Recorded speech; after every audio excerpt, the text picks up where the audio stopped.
44-ാം സങ്കീർത്തനം നമുക്കറിയാം, കോരഹ് പുത്രന്മാരുടെ ഒരു സങ്കീർത്തനമാണ്. നമ്മൾ മുൻ ദിവസങ്ങളിലും സംസാരിച്ചു കൊണ്ടിരിക്കുന്നത് കോരഹ് പുത്രന്മാരുടെ സങ്കീർത്തനങ്ങളെ കുറിച്ചാണ്.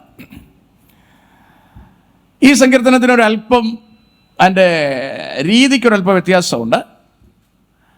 ആദ്യത്തെ ചില വാക്യങ്ങൾ കോരഹ് പുത്രന്മാർ എടുത്തുദ്ധരിക്കുന്നത് ഒരു നല്ല കാര്യമാണ്. എന്ന് പറഞ്ഞാൽ തിരുവെഴുത്തിൽ പറഞ്ഞിരിക്കുന്നത്, അപ്പന്മാരോട് പറഞ്ഞിരിക്കുന്നത്, നിങ്ങൾ ദൈവത്തിൽ നിന്ന് കണ്ടിരിക്കുന്ന നന്മകളെ, നിങ്ങൾ അനുഭവിച്ച കാര്യങ്ങളെ നിങ്ങളുടെ മക്കളോടും മക്കളുടെ മക്കളോടും ഉപദേശിക്കണം എന്നാണ് പറഞ്ഞിരിക്കുന്നത്. പക്ഷേ ഇന്ന് ഈ ഉപദേശം ഇച്ചിരി കുറവാണ് നമുക്ക്. പക്ഷെ നമുക്ക് കോരഹിനെ അറിയാം. കോരഹിനെ കുറിച്ച് കോരഹിന്റെ മക്കൾ പറയുന്നത്, ഞങ്ങൾക്ക് അപ്പന്മാർ കാര്യങ്ങൾ പറഞ്ഞു തന്നു എന്നാണ്. അല്ലേ? കൃത്യമായി ഞങ്ങളുടെ അപ്പന്മാർ ഞങ്ങൾക്ക് കാര്യങ്ങൾ പറഞ്ഞു തന്നു എന്നാണ് അയാൾ അവകാശപ്പെടുന്നത്. പറയുന്നത് കണ്ടോ, ദൈവമേ, പൂർവ്വകാലത്ത് ഞങ്ങളുടെ പിതാക്കന്മാരുടെ നാളുകളിൽ നീ ചെയ്ത പ്രവൃത്തി അവർ ഞങ്ങളോട് വിവരിച്ചിരിക്കുന്നു. നമ്മുടെ പിള്ളേരത് അങ്ങനെ വിവരിക്കാറുണ്ടോ? ദൈവം നടത്തിയ വിധങ്ങളൊക്കെ നമ്മൾ പെട്ടെന്ന് മറന്നു പോകാറുണ്ടെന്നുള്ളതാണ് പ്രത്യേകത. അല്ലേ? ഒരാഴ്ച ചിലപ്പോൾ നമുക്ക് ഓർമ്മ കാണും, പിന്നെ നമ്മളിതങ്ങ് മറന്നു പോകും. പഴയ കാര്യങ്ങളൊക്കെ നമുക്ക് ഓർമ്മയുണ്ടോയെന്ന് കേട്ടാൽ ചെറിയ ഓർമ്മയേ ഉള്ളൂ. അന്ന് അതിനു വേണ്ടി കരഞ്ഞതും ഉപവസിച്ചതും ഒരുപാട് നമ്മൾ വില കൊടുത്തതുമായ ദിവസങ്ങളുണ്ട്. ബട്ട് പെട്ടെന്ന് നമ്മളതൊക്കെ മറന്നു പോവാണ്. ആ ഒരു മറതി നമുക്ക് പലപ്പോഴും അനുഗ്രഹമെന്ന് നമ്മൾ പറയുകയാണ്, പക്ഷേ അതൊരു ശാപമാണെന്ന് നമ്മൾ ഒടുവിൽ തിരിച്ചറിയും. അല്ലേ? നമ്മളെ വെട്ടിയെടുത്ത ഘനീഗർഭത്തിലേക്ക് മടങ്ങിപ്പോകുവിൻ എന്ന് തിരുവെടുത്ത് പറയുന്നത് എവിടെ നിന്നാണ് നമ്മൾ വന്നതെന്ന ബോധം നമുക്കുണ്ടാകണം എന്നതിനെ ഓർപ്പിക്കാൻ വേണ്ടിയിട്ടാണ്. നമ്മളതൊരിക്കലും ആയുസ്സിൽ മറന്നു പോകാൻ പാടില്ല. ജീവിതത്തിൻ്റെ പിൽക്കാലത്തെ ഉയർച്ചകളിൽ എങ്ങും നമ്മളത് മറന്നു പോകാൻ പാടില്ല. ഇവിടെ ഇദ്ദേഹം പറയുകയാണ്, അവർ പ്രവൃത്തി ഞങ്ങളോട് അറിയിച്ചിരിക്കുന്നു, ഞങ്ങൾ ചെവി കൊണ്ട് കേട്ടുമിരിക്കുന്നു. ചിലപ്പോൾ അപ്പന്മാർ പറയും, പിള്ളേർ കേൾക്കുകയല്ല. ഇവിടെ അങ്ങനെയല്ല, പറഞ്ഞു, ഞങ്ങളത് കേട്ടു. നിന്റെ കൈ കൊണ്ട് നീ ജാതികളെ പുറത്താക്കി എവരെ നട്ടു. ദൈവം ചെയ്ത അത്ഭുതങ്ങളെക്കുറിച്ച് കോരഹ് പുത്രന്മാർ വിവരിക്കുകയാണ്. ഇനി ഇതിൽ വളരെ രസകരമായ സംഭവമുണ്ട്. I explain. വളരെ പെട്ടെന്ന് എനിക്ക് പറഞ്ഞ് തീർക്കാനുണ്ട്, ഒരുപാട് കാര്യം പറയാനുണ്ട്. തങ്ങളുടെ വാള് കൊണ്ടല്ല അവർ ദേശത്തെ കൈവശമാക്കിയത്, സ്വന്തം ഭുജം കൊണ്ടുമല്ല. കണ്ടോ, ഇവിടെ എല്ലാം പറയുന്നത് ഞങ്ങളുടെ പിതാക്കന്മാരുടെ ആരുടെയും മികവ് കൊണ്ടോ കഴിവ് കൊണ്ടോ അല്ല ഞങ്ങൾ കനാൻ നാട്ടിൽ വന്നുപെട്ടത്, നിന്റെ കഴിവ് കൊണ്ടാണ്. ഞങ്ങളുടെ പിതാക്കന്മാർ പറഞ്ഞ് ഞങ്ങളിത് കേട്ടിരിക്കുന്നു എന്ന് പറഞ്ഞാൽ ഞങ്ങൾക്ക് കാര്യമൊക്കെ ഞങ്ങൾക്ക് നന്നായിട്ട് അറിയാം. ഇനി നിങ്ങൾ ഒരു കാര്യം ഗൗരവമായിട്ട് അറിയണം, ഈ പറഞ്ഞു കൊടുത്തു എന്ന് പറയുന്ന അപ്പം പുള്ളി വഴിയിൽ പട്ടുപോയി.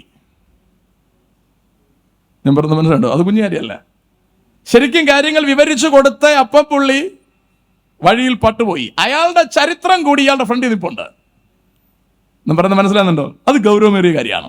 പിന്നെ പുള്ളി കുറെ കാര്യങ്ങൾ പറയുകയാണ്, ഞങ്ങൾ വില്ലിൽ ആശ്രയിക്കില്ല, വാളിൽ ആശ്രയിക്കില്ല, ഞങ്ങളുടെ വൈരികളെ നീ തോൽപ്പിച്ചിരിക്കുന്നു, ഞങ്ങളെ പകച്ചവരെ നീ ലജ്ജിപ്പിച്ചിരിക്കുന്നു, നീ ഭയങ്കര സംഭവമാണെന്നൊക്കെ പറഞ്ഞേച്ചും വന്നിട്ട് 9-ാം വാക്യത്തിൽ വരുമ്പോൾ ഒരു തിരിവ് തിരിയുകയാണ്.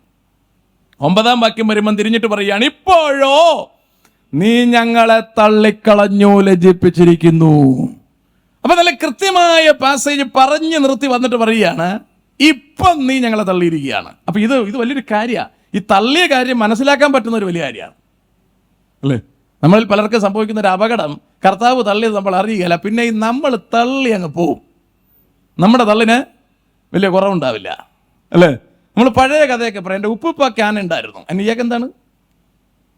അല്ലേ? ഞാൻ പണ്ട് ഭയങ്കര സുവിശേഷ പ്രവർത്തനമായിരുന്നു, ഞാൻ അത് ചെയ്തിട്ടുണ്ട്, ഇത് ചെയ്തിട്ടുണ്ട്, 1900 അന്ന് ഞാൻ ചെയ്തിട്ടുള്ള സംഭവങ്ങളെക്കുറിച്ച് ഇന്ന പുസ്തകത്തിൽ എഴുതി വെച്ചിട്ടുണ്ടെന്നൊക്കെ നമ്മൾ പറയും. അതൊക്കെ കയ്യിലിരിക്കട്ടെ. ഇപ്പോഴെങ്ങനെയുണ്ട്? അല്ലേ? നമ്മൾ വലിയ സംഭവമായിരുന്നു എന്ന സാക്ഷികളൊക്കെ അവിടെ ഇരിക്കട്ടെ. ആ സാക്ഷികളിൽ നിന്ന് നമ്മൾ ഇനി കൊണ്ടിടുന്ന് വെറുതെ കച്ചവടം ചെയ്യാൻ ശ്രമിക്കണ്ട.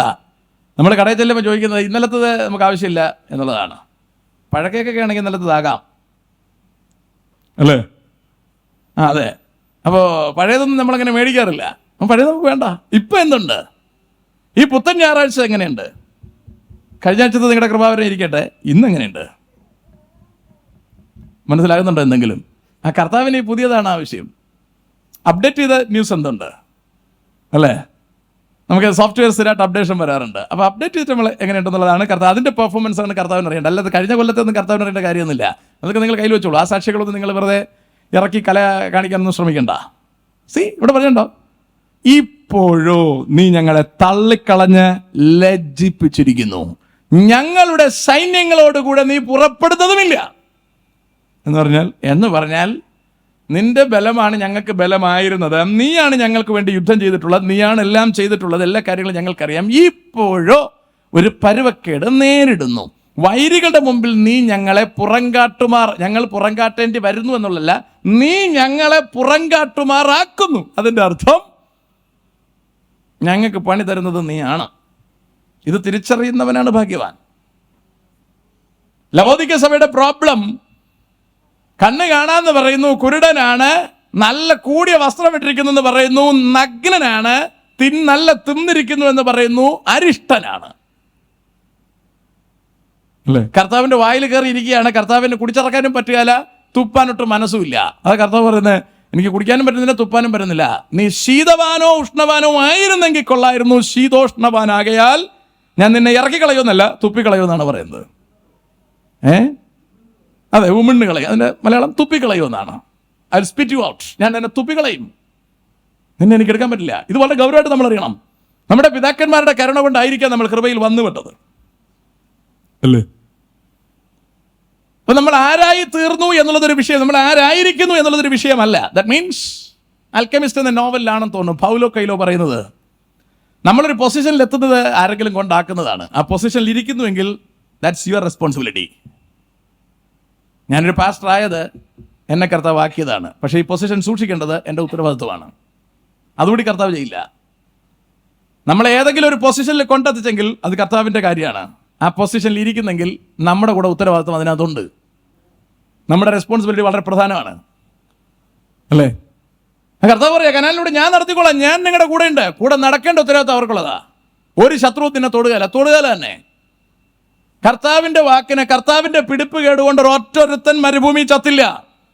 പക്ഷെ 6 ലക്ഷത്തോളം ജനം മരുഭൂമിയിൽ ചത്തുപോയതിന്റെ പുറകിൽ സ്വന്തം ഉത്തരവാദിത്വത്തിലാണ് മരിച്ചത്. അതുകൊണ്ട് ഞാനും നിങ്ങളും ഞരങ്ങുന്നുവെങ്കിൽ, കരയുന്നുവെങ്കിൽ, പ്രയാസപ്പെടുന്നുവെങ്കിൽ, ഖേദപ്പെടുന്നുവെങ്കിൽ, കർത്താവ് വിട്ടേച്ചു പോയിട്ടുണ്ടെങ്കിൽ നമ്മുടെ സ്വന്തം ഉത്തരവാദിത്വമാണ്. അത് വേറെ ആരെയും തലവെക്കാനും നമ്മൾ ശ്രമിക്കേണ്ട. ഇത് നിങ്ങൾ ശ്രദ്ധിക്കേട്ടുള്ളൂ. നല്ല ഗൗരവമുള്ള സങ്കീർത്തനാണിത്. സ്വതന്ത്രം. ഭക്ഷണത്തിലുള്ള ആടുകളെ പോലെ നീ ഞങ്ങളെ ഏൽപ്പിച്ചു കൊടുത്തു. ഇറച്ചിക്കടക്കാർ ആടിനെ കൊണ്ട് കെട്ടിയിരിക്കുന്നത് പോലെ ശത്രുക്കളുടെ പുളിങ്കുറ്റിയിൽ എന്നെ കെട്ടേണ്ടി വന്നു. മനസ്സിലാകുന്നുണ്ടോ? എന്നിട്ടും അവർ തിരിച്ചറിഞ്ഞോ എന്ന് ചോദിച്ചാൽ ഐ ഡോണ്ട് നോ.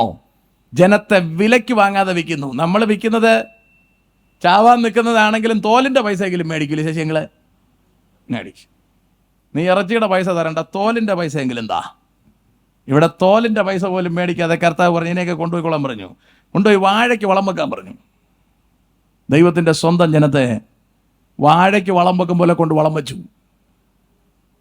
സ്തോത്രം. യെശയ്യാ പ്രവചനം 5-ാം അധ്യായം 1 മുതലുള്ള വാക്യങ്ങളിൽ കർത്താവ് പറയുന്നത് എങ്ങനെയാണെന്ന് വായിക്കുക. യെശയ്യാ പ്രവചനം 5-ാം അധ്യായം 1 മുതൽ ചില വാക്യങ്ങൾ. ഞാൻ എന്റെ പ്രിയതമന് അവന്റെ മുന്തിരിത്തോട്ടത്തെ കുറിച്ച് എന്റെ പ്രിയന്റെ ഒരു പാട്ട് ഞാൻ പാടും. പാട്ട് കേട്ടോ, വായിക്കേ. എന്റെ പ്രിയതമന്, യഹോവയായ ദൈവത്തിന് ഏറ്റവും ഫലവത്തായ കുന്നിന്റെ മുകളിൽ ഒരു മുന്തിരിത്തോട്ടം. ഫലവത്തായ കുന്ന് നമ്പർ 1. 2 ഒരു മുന്തിരിത്തോട്ടം, അല്ലേ? അല്ല, ചൊറുതനം തോട്ടം അല്ല, മുന്തിരിത്തോട്ടം. നമ്പർ 3 വായിക്കേ. അതിന് വേലി കിട്ടി, സംരക്ഷണ വലയം കർത്താവ് ചെയ്തു.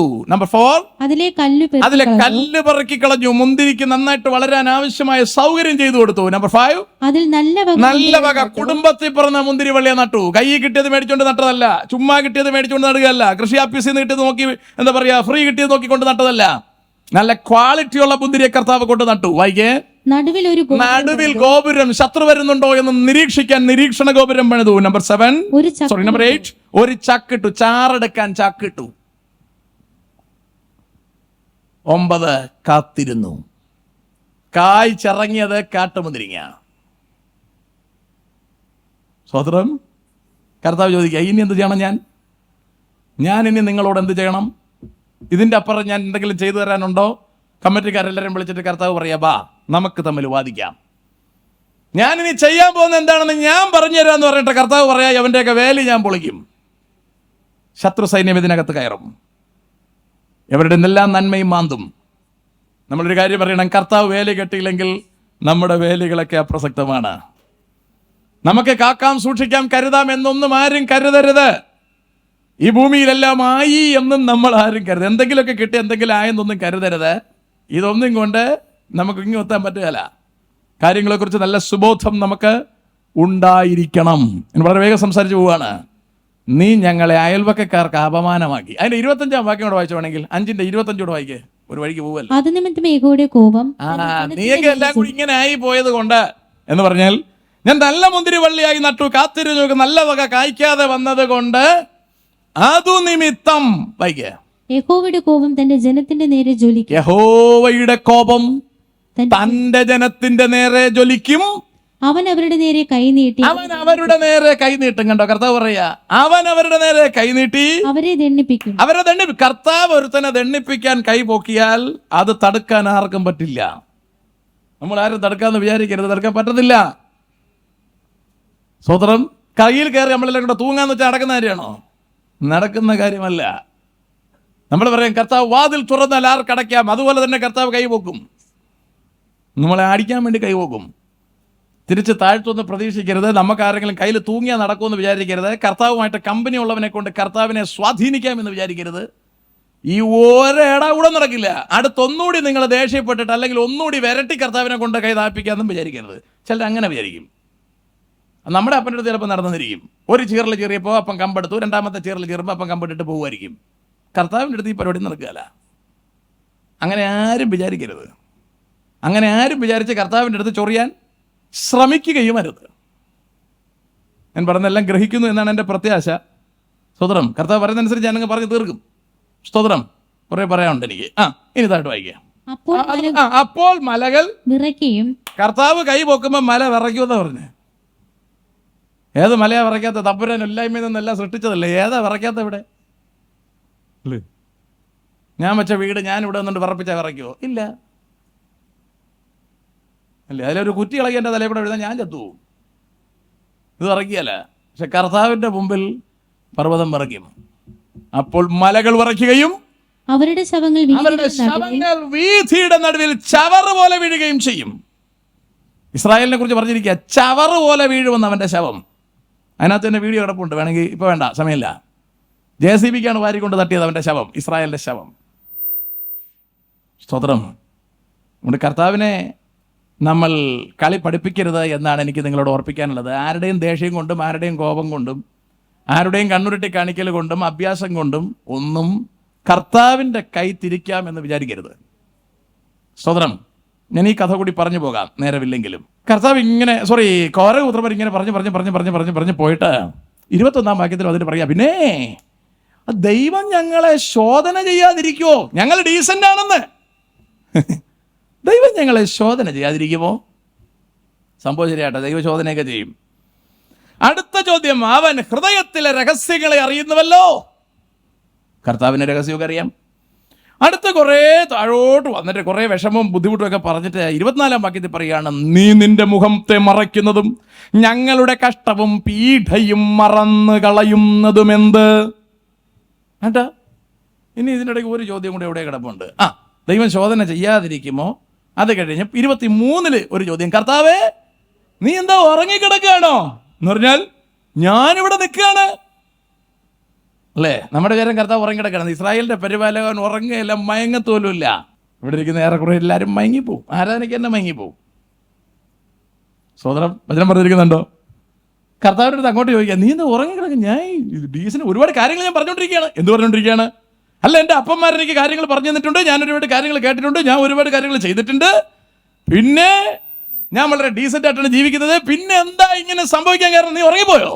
അതോ ഞങ്ങളുടെ പേപ്പർ കാണാത്തതാണോ? എന്താ പ്രശ്നം? എന്താ? കർത്താവിനോട് ചോദിക്കുകയാണ്.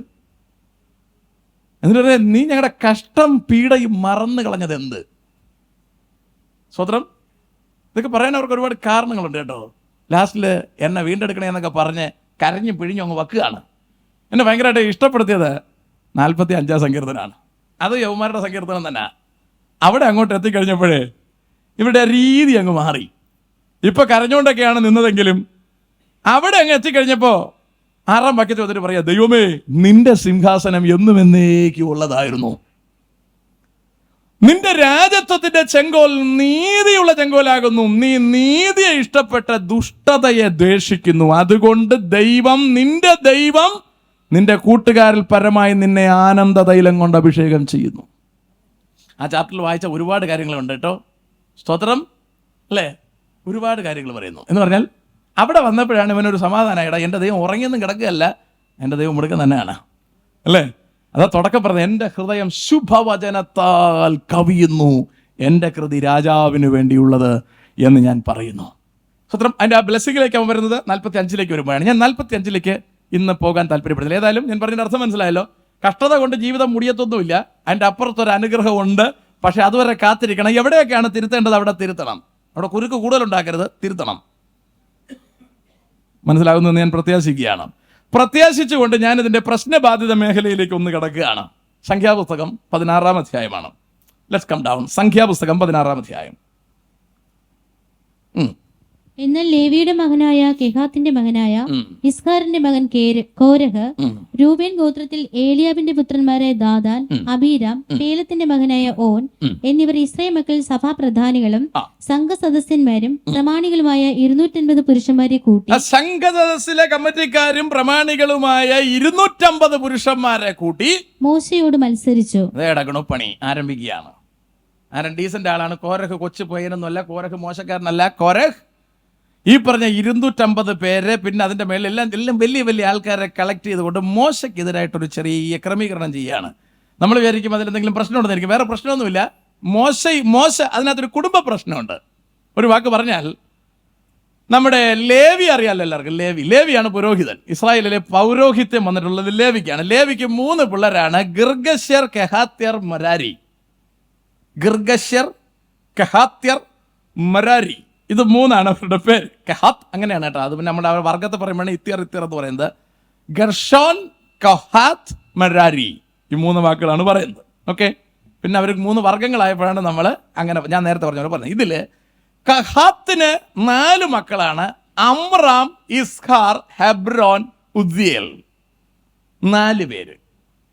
ലേവിക്ക് 3 മക്കള്, അതിൽ ഒരുത്തനെ എടുത്തിട്ട് അതിലൊരുത്തനും 4 മക്കള്. ആ 4-ൽ ആദ്യത്തെ ആള് അമ്രാം, രണ്ടാമത്തത് ഇസ്ഹാർ.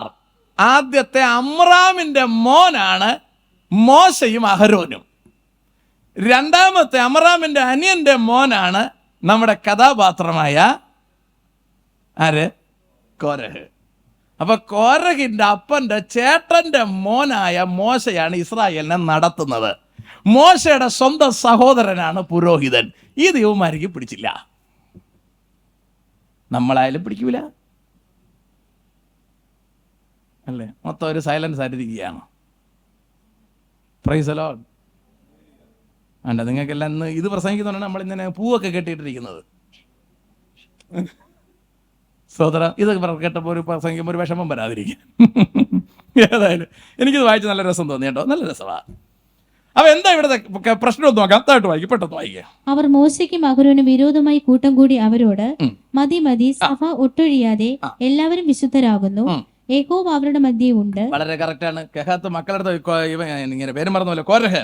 പിള്ളേർക്കെല്ലാം വചനമൊക്കെ പറഞ്ഞു കൊടുക്കുന്ന നല്ല മനുഷ്യനാണ്, മോശക്കാരനല്ല. നല്ല വഴി പറഞ്ഞു കൊടുക്കുന്ന നല്ല ഡീസന്റ് പുള്ളിയാണ്. ചെറിയൊരു കേസിലേ കലിപ്പുള്ളൂ. എന്താണ്? പൗരോഹിത്യം നമുക്കൂടെ ഷെയർ ചെയ്യാൻ എന്താണ് അവന് ബുദ്ധിമുട്ട്? നമ്മൾ 2 ഒരപ്പന്റെ മക്കൾ തന്നെയാണല്ലോ, ഞങ്ങൾക്കുമില്ലേ അവകാശം? സ്വാഭാവികമായ കാര്യമാണ്. ഞാനായിരുന്നല്ലേ അയാളെ കൂടെ കൂടുള്ളൂ. പരിപാടിയിൽ തടസ്സം നേരിടുന്നതിൽ ഖേദിക്കുന്നു.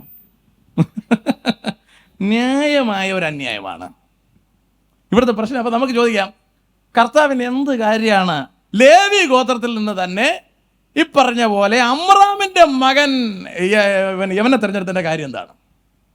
ഇസ്ഹാറിന്റെ മകൻ കോരഹിനെ തെരഞ്ഞെടുത്താൽ കുഴപ്പമല്ല ഉണ്ടായിരുന്നോ?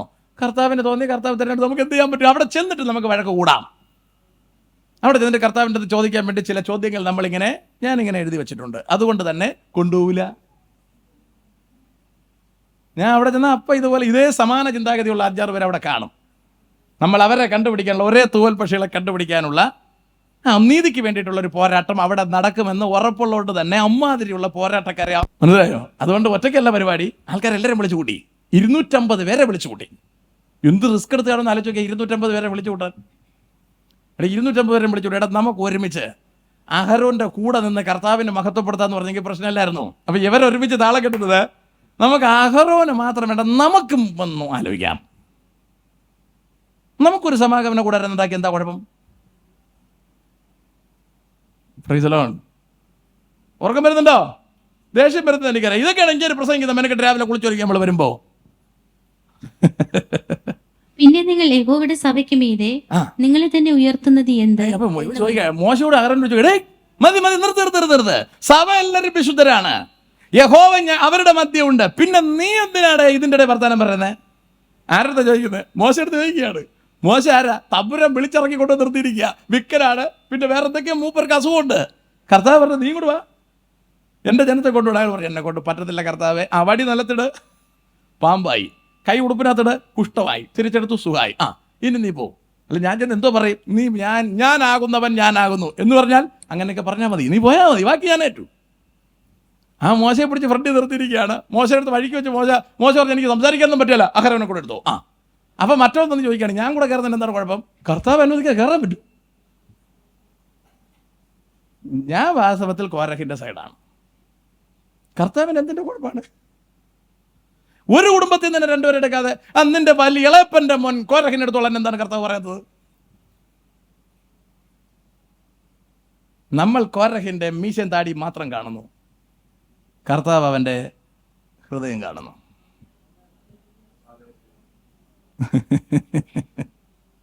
ഈ ഒരു പാളിച്ചതിനകത്തോട്ട് നമ്മൾ നോക്കിയുടെ ഇയാൾ കൊള്ളാലോ, നല്ലതായിട്ട് പ്രസംഗിക്കും, നല്ല ഡിഗ്രി ഉണ്ട്, ഇംഗ്ലീഷ് വേണേ ഇംഗ്ലീഷ്, തമിഴ് വേണേ തമിഴ് പ്രസംഗിക്കും, പിന്നെ ഇയാൾ കൂടുതൽ എന്താ കുഴപ്പം എന്നൊക്കെ നമ്മൾ ചിന്തിക്കും.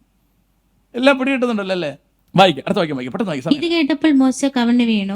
അത് കേട്ടപ്പോൾ മോശ കവിണ്ണ് വീണു. മോശയുടെ അടുത്ത് കയറി ഉടക്കിയപ്പോൾ ഇവരെല്ലാം കൂടെ ഉറക്കിയപ്പോൾ മോശയ്ക്ക് മനസ്സിലായി സംഭവം പരുവക്കേടാണെന്ന് മനസ്സിലായി. മോശ ഉടനെ കവിണ്ണ് നിലത്ത് വീണു. എന്താ കവിണ്ണ് വീണത്? മോശയ്ക്ക് വാസ്തവത്തിൽ പഴയ മോശ നിങ്ങളൊന്ന് ആലോചിക്കുക, ഒറ്റ അടിക്ക് ഇവൻ ചാവുമെന്ന് മാത്രമല്ല മണ്ണിൻ്റെ അടി താന്നു. ആ അടിയാണ് അന്ന് അടിച്ചത്. പണ്ട് മോശ 10-40 കൊല്ലത്തിന് മുമ്പ് ഒരൊറ്റ അടി അവൻ ചത്ത് മണ്ണിൻ്റെ അകത്ത് പോയി. അതാണ് അടി. ആ മോശയുടെ മുമ്പിൽ വന്ന് അവൻ ഞഞ്ഞാ പറഞ്ഞപ്പോൾ മോശ നിലത്ത് കവിണ്ണ് വീണ് കരഞ്ഞു വന്ന്. എന്നിട്ട് പറഞ്ഞ വർത്തമാനം കേട്ടോണേ. വായിച്ചു. അവൻ കോരഹിനോടും അവന്റെ എല്ലാ കൂട്ടുകാരോടും പറഞ്ഞത്, നാളെ രാവിലെ യഹോവ തനിക്കുള്ളവൻ ആരെന്നും തന്നോട് അടുപ്പാൻ തക്കവണ്ണം വിശുദ്ധനാരെന്നും കാണിക്കും. താൻ തിരഞ്ഞെടുക്കുന്നവനെ തന്നോട് അടുക്കുമാർ. ആ വാക്കാണ് പ്രധാനം. താൻ തിരഞ്ഞെടുക്കുന്നവൻ. അത് ദൈവത്തിന്റെ ഇഷ്ടമാണേ, നമ്മൾ അതിലൊന്നും കയറി കൈവെക്കരുത്. വായിക്കുക. കോരഹും അവന്റെ എല്ലാ കൂട്ടവുമായുള്ളവരെ, നിങ്ങൾ ഇത് ചെയ്യുവിൻ. ധൂപകലശം എടുത്ത് നാളെ യഹോവയുടെ സന്നിധിയിൽ അതിൽ തീയിട്ട് ധൂപവർഗം ഇടുവിൻ. യഹോവ തിരഞ്ഞെടുക്കുന്നവൻ തന്നെ വിശുദ്ധൻ. ലേവിപുത്രന്മാരെ മതി. പിന്നെ മോശ കോരഹിനോട് പറഞ്ഞത്, ലേവിപുത്രന്മാരെ കേൾപ്പിൻ. യഹോവയുടെ തിരുനിവാസത്തിലെ വേല ചെയ്യുവാനും സഭയുടെ ശുശ്രൂഷയ്ക്കായി അവരുടെ മുമ്പാകെ നിൽപ്പാനും ഇസ്രായേലിന്റെ ദൈവം നിങ്ങളെ തന്റെ അടുക്കൽ വരുത്തേണ്ടതിന് ഇസ്രായേൽ സഭയിൽ നിന്ന് നിങ്ങളെ വേർതിരിച്ചത് നിങ്ങൾക്ക് പോരായോ? ഈ 12 ഗോത്രത്തിൽ നിന്ന് ലേവിയെ തിരഞ്ഞെടുത്തിട്ട് ലേവിയിൽ നിന്ന് അഹരോനെ മാത്രം പുരോഹിതനായി എടുത്തു, എന്നെ വരെ കൊണ്ടുവരാനും ഏൽപ്പിച്ചു. ശരിയാണ്, പക്ഷെ നിങ്ങളെ അങ്ങ് തള്ളിക്കളഞ്ഞില്ലല്ലോ. മറ്റ് 11 ഗോത്രത്തെ വെച്ച് നോക്കിയാൽ നിങ്ങളെ കർത്താവിൻ്റെ അടുത്ത് വരാനെങ്കിലുമൊക്കെ കർത്താവ് അനുവാദം തന്നില്ലേ? കമ്മിറ്റിയിലൊക്കെ ആക്കിയില്ലേ? ഇത്രയൊക്കെ ചെയ്തില്ലേ? മോശ പിന്നെ ഒന്ന് അനുനയിപ്പിക്കാൻ ശ്രമിക്കുകയാണ്. ആവശ്യമില്ലാത്ത കാര്യമാണ് എന്ന് പറഞ്ഞാൽ മോശ ഒരു മനുഷ്യ. കാരണം മോശയ്ക്ക് മനസ്സിലായി സംഭവം പരുവക്കേടായെന്ന് മനസ്സിലായി. ഇവർ കലിച്ചു വെക്കിൽ അടുത്ത സപ്പം അവിടുത്തെ വരുമെന്ന് പുള്ളിക്ക് അറിയാം. അതിനു മുൻപ് യൗമാരുടെ മുമ്പിൽ കവിണ്ണ് വീഴുകയാണ്. വീണ്ടും മതിയടാ, ഇനിയെങ്കിലും നിങ്ങൾ വഴക്ക് വെക്കാതെ, നിങ്ങൾ പൗരോഹിത്യം, നിങ്ങൾ ഇത് വെച്ച് നിങ്ങൾ ധൂപമൊക്കെ കാട്ടും, കുഴപ്പമില്ല, നിങ്ങൾ പ്രശ്നം ഉണ്ടാക്കാതെ.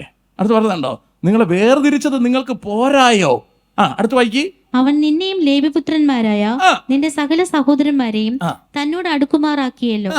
നിങ്ങൾ പൗരോഹിത്യം കൂടെ കാംക്ഷിക്കുന്നുവോ? നിങ്ങൾ അതും കൂടി ചോദിക്കുന്ന മോശമല്ലേ? അതെന്റെ ബ്രദറിനിതാ എന്നല്ല, കർത്താവിന് ഇഷ്ടമുള്ളവനല്ലേ കൊടുക്കാനൊക്കെ ഉള്ളൂ. നീ വിട്ടുകള കേസ്. എൻ്റെ വാക്കിൻ്റെ മൂർച്ച ഉണ്ടോ നിങ്ങൾക്ക്? സ്വതന്ത്രം ഈ ചോദ്യങ്ങൾ നിങ്ങൾ കണ്ടോ? ഇതിൻ്റെ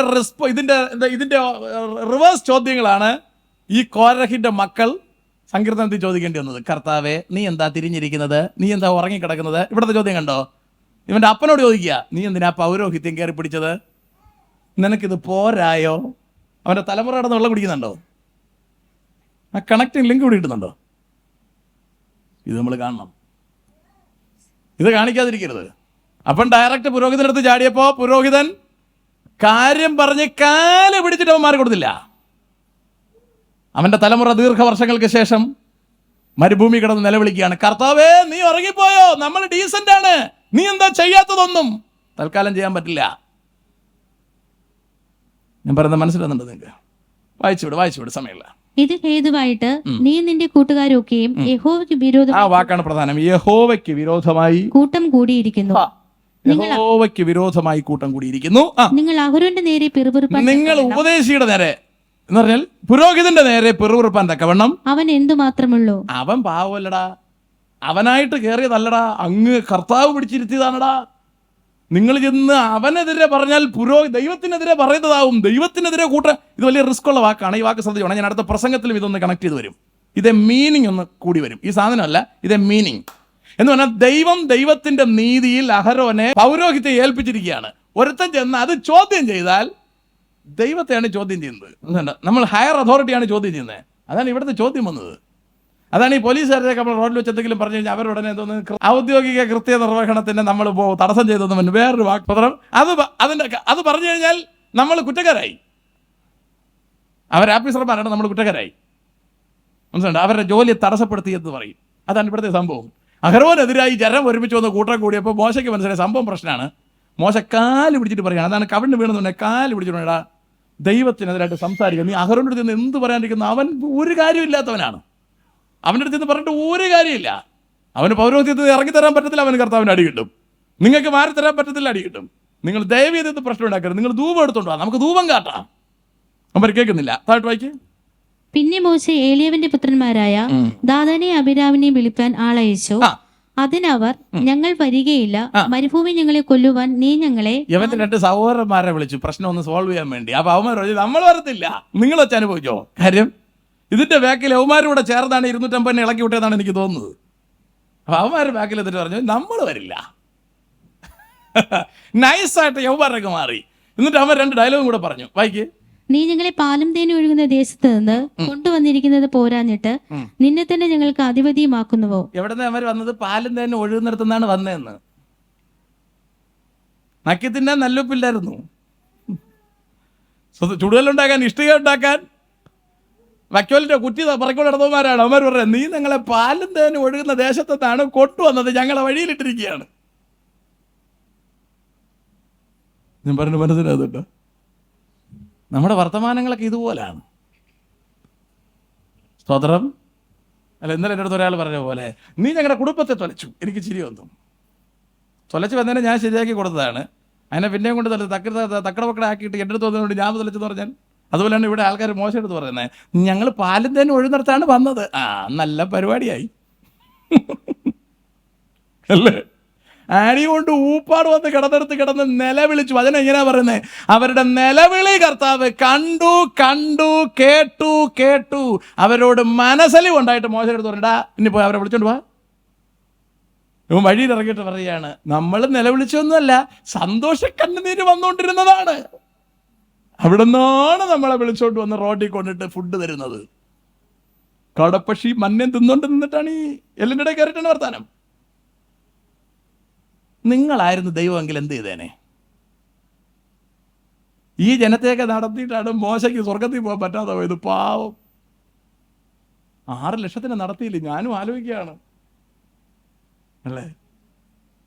നമുക്ക് 6 ലക്ഷമൊന്നും ഇല്ലെങ്കിലും 36 ഉണ്ടല്ലോ.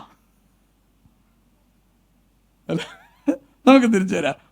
പെട്ടെന്ന്. അത്രയുമല്ല, നീ ഞങ്ങളെ പാലും തേനും ഒഴുകുന്ന ദേശത്തേക്ക് കൊണ്ടുവരികയോ നിലങ്ങളും മുന്തിരിത്തോട്ടങ്ങളും അവകാശമായി തരികയോ ചെയ്തിട്ടില്ല. നീ ഇവരുടെ കണ്ണ് ചുഴന്നു കളയുമോ? ഞങ്ങൾ വരികയില്ല എന്ന് പറഞ്ഞു.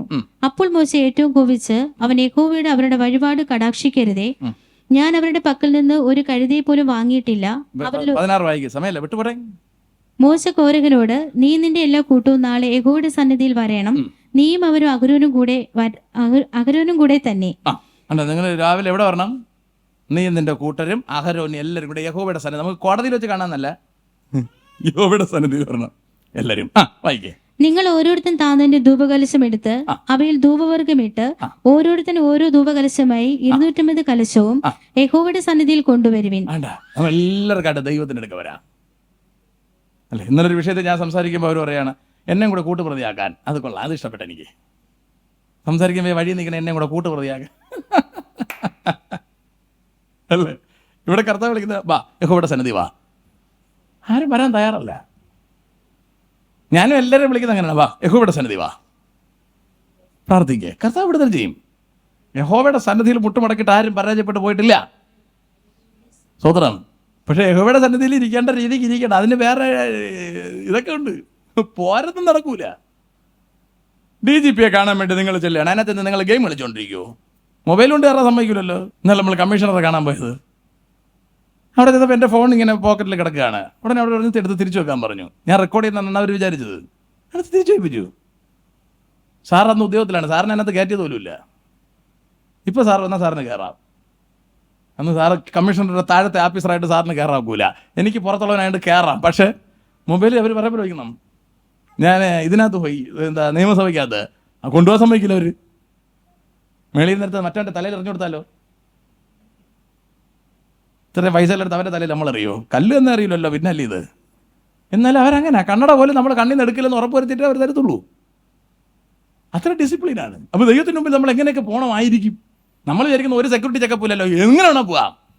പണിയൊന്നും നടക്കുകയല്ല. നമുക്ക് കയറാം അകത്തോട്ട്, കർത്താവ് അവിടെ നിന്ന് മാറി നിൽക്കും. സ്തോത്രം. നീയും അഹരോനും കൂടെ താന്താന്റെ ധൂപകലശവുമായി വരണമെന്ന് പറഞ്ഞു. അങ്ങനെ അവർ ഓരോരുത്തരും താന്താന്റെ ധൂപകലശം എടുത്ത് തീയിട്ടു, അതിൽ ധൂപവർഗം ഇട്ട് മോശയും അഹരോനുമായി സമാഗമന കൂടാരത്തിന്റെ വാതിൽക്കൽ നിന്നു. കോരഹ് അവർക്ക് വിരോധമായി സർവ്വസഭയെയും സമാഗമന കൂടാരത്തിന്റെ വാതിൽക്കൽ കൂട്ടിവരുത്തി. ഇതാണ് പ്രശ്നം. അവർക്ക് വിരോധമായി ആ വാക്കുകൾ വേണേ അടിവരട്ടോണേ, വെട്ടിക്കളഞ്ഞാലും കുഴപ്പമില്ല.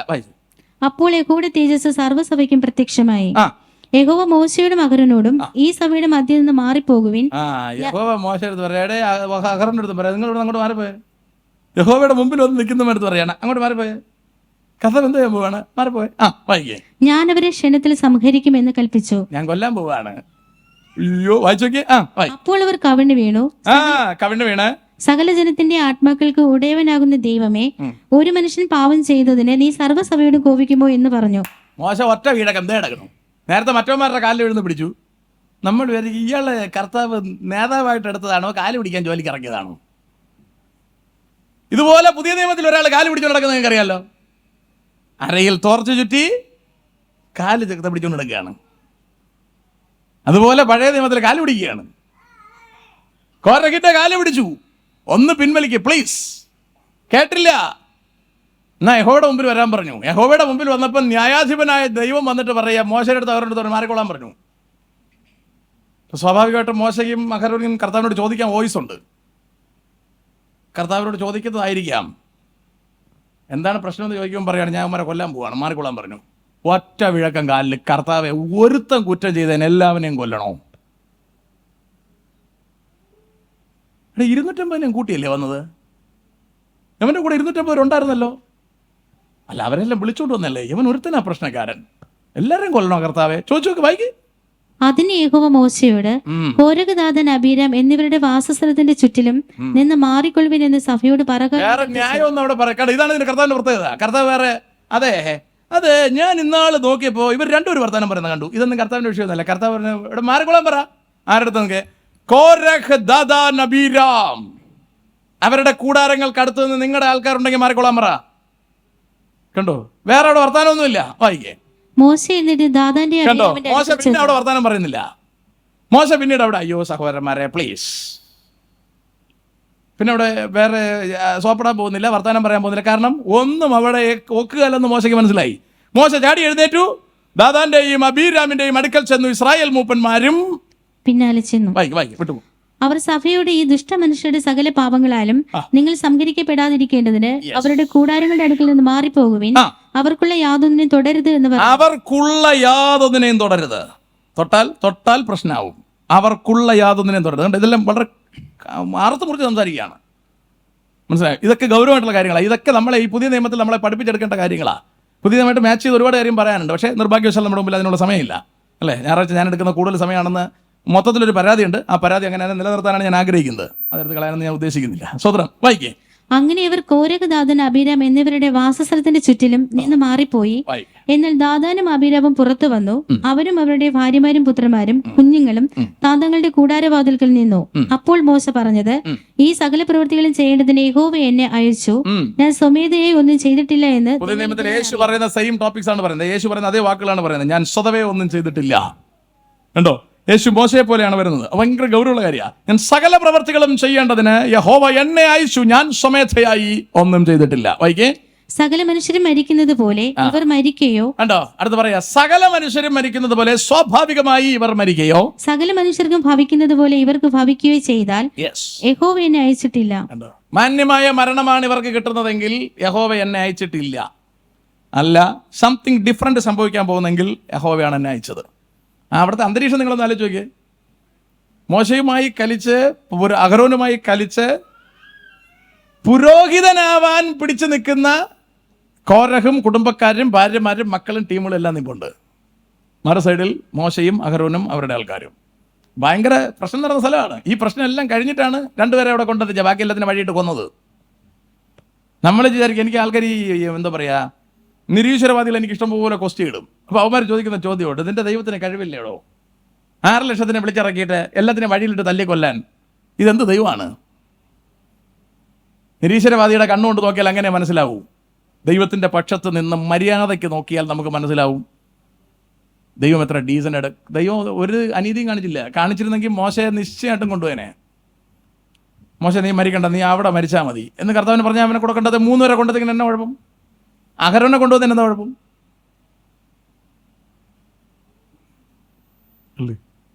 നമ്മൾ അത്തരത്തിലൊരു കൃപയാണ് പ്രതീക്ഷിക്കുന്നത്. കർത്താവെ, പഴയ നിയമത്തിലെ കൃപ പോലും കാണിച്ചാൽ നമുക്ക് സ്വർഗത്തിൽ പോകാൻ പറ്റത്തില്ല.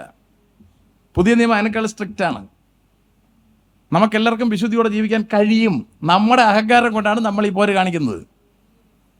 നമുക്ക് മനസ്സ് വെച്ചാൽ നമുക്ക് എല്ലാവർക്കും വിശുദ്ധിയോടെ ജീവിക്കാം.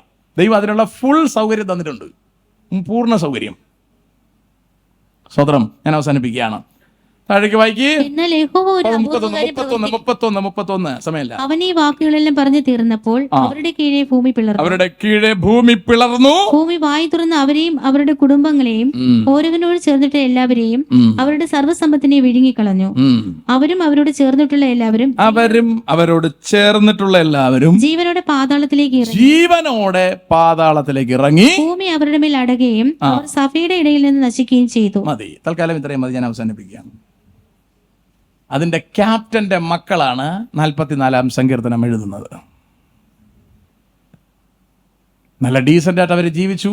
അവരാരും ഇവരുടെ കൂടെ ചത്തില്ലെന്ന് പറയുമ്പോൾ ഇവരുടെ കയ്യിൽ നിന്നില്ലെന്നാണ് അതിൻ്റെ അർത്ഥം. അവർ മാറി നിന്നെന്നാണ് അതിൻ്റെ അർത്ഥം. ഇവരുടെ കൂട്ടുകെട്ടുകളിൽ നിന്നില്ലെന്നാണ് അതിൻ്റെ അർത്ഥം. ഗൂഢാലോചനയിൽ നിന്നില്ലെന്നാണ് അർത്ഥം. മാറി നിന്നെന്നാണ് അർത്ഥം. പക്ഷേ അവർക്കും നന്മകൾ ബ്ലോക്കായിരിക്കുന്നു. അവരും ദൈവത്തിൻ്റെ അടുക്കൽ വീണ് അവർ പറയാ, ശരീരം, ഞങ്ങളുടെ വയറ് ഭൂമിയോട് പറ്റിയിരിക്കുന്നു. അത്രയ്ക്ക് കരഞ്ഞും നിലവിളിച്ചിട്ടും അവർക്ക് മറുപടി കിട്ടാതിരിക്കുന്നു. സ്തോത്രം. മാന്യ സുഹൃത്തുക്കളെ, കാര്യങ്ങളുടെ ഗൗരവം നമ്മൾ നന്നായിട്ടറിയണം. കർത്താവ് നമ്മളെ തള്ളിക്കളയുന്നവനല്ല, പക്ഷെ നമ്മൾ കർത്താവിനെ കൊണ്ട് തള്ളിപ്പിക്കരുത്. നമ്മൾ കർത്താവിനെ കൊണ്ട്, കർത്താവ് നമ്മളെ ഉപേക്ഷിക്കാൻ പാകത്തിന് അഭ്യാസം കാണിക്കരുത്. ദൈവം നമുക്ക് ആരോഗ്യം തന്നു, ദൈവം നമുക്ക് നന്മകളെ തന്നു, ദൈവം നമുക്കെല്ലാം തന്നു. ഇവകൾ വെച്ച് ദൈവത്തിനെ മഹത്വപ്പെടുത്തുക വേണം നമ്മൾ ചെയ്യാൻ. അല്ലാതെ ദൈവത്തിന് വിരോധമായി നമ്മൾ കരുക്കളെ നീക്കരുത്. കാര്യങ്ങൾ നിങ്ങൾക്ക് തിരിച്ചറിയുന്നു എന്ന് ഞാൻ മനസ്സിലാക്കുന്നു. 45-ാം സങ്കീർത്തനത്തിലേക്ക് ചെല്ലുമ്പോൾ അതിൻ്റെ നന്മകൾ അവർക്ക് ലഭ്യമാകുന്നതായി നമ്മൾ കാണുന്നു. അവർ ദൈവത്തിന് സ്തോത്രം ചെയ്യുന്നതായും നമ്മൾ കാണുന്നു. അതുകൊണ്ട് മാന്യ ദൈവമക്കളെ, നമ്മുടെ നന്മകൾ എവിടെങ്കിലും തടസ്സപ്പെട്ടിരിക്കുന്നതായി തോന്നുന്നെങ്കിൽ എവിടാണ് കുരുക്കെന്ന് കണ്ടു മനസ്സിലാക്കി തിരുസന്നിധിയിൽ നിലവിളിക്കാൻ നമ്മൾ തയ്യാറാവണം. ഒരിക്കലും ദൈവം നമ്മളെ ഉപേക്ഷിക്കുന്ന ദൈവം അല്ല. Price the Lord. ദൈവത്തിന് സ്തോത്രം ചെയ്യാം.